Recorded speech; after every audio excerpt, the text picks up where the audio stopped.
Début des élections au Cambodge, elles vont durer plusieurs jours. La première journée s'est déroulée à peu près sans incident grave. Avec le décalage horaire, cette journée est presque terminée. Le point tout de suite avec nos envoyés spéciaux, Dominique Derda, Jean-Jacques Le Garec.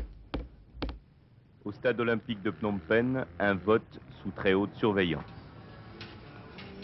L'autorité provisoire des Nations Unies au Cambodge n'a voulu prendre aucun risque. Depuis que les Khmers rouges ont annoncé qu'ils boycotteraient ces élections, chacun craignait qu'ils ne tentent de les perturber.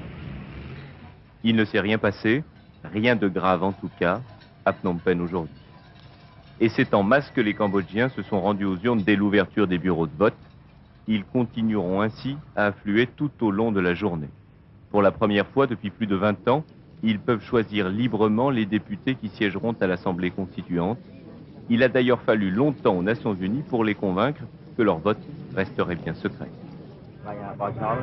Nous, dit ce policier fidèle au régime de Phnom Penh, nous espérons que c'est le parti du peuple qui va l'emporter. Mais si c'est l'opposition, alors on sera bien obligé de l'accepter. C'est comme ça. Je suis certain qu'après ces élections, nous connaîtrons enfin la paix. Ou en tout cas, un réel espoir de paix, malgré nos inquiétudes qui demeurent. Si les Khmers rouges reconnaissent le résultat des élections, alors ça ira. Sinon, malheureusement, la guerre continuera.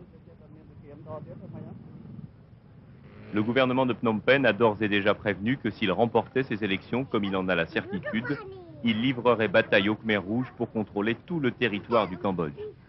Mais il est bien trop tôt pour spéculer sur la victoire d'un parti ou d'un autre. L'avenir du Cambodge passe en tout état de cause par une véritable réconciliation nationale et un gouvernement de coalition. La grande majorité des Cambodgiens ont exprimé leur désir de choisir la paix, la démocratie.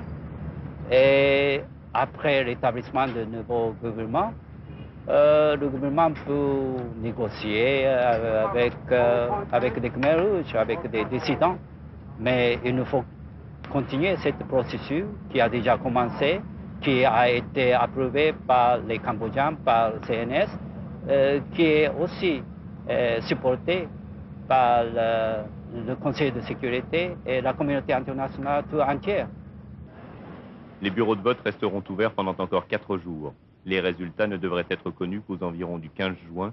Les Khmers rouges ont donc tout le temps d'ici là de définir quelle sera leur attitude.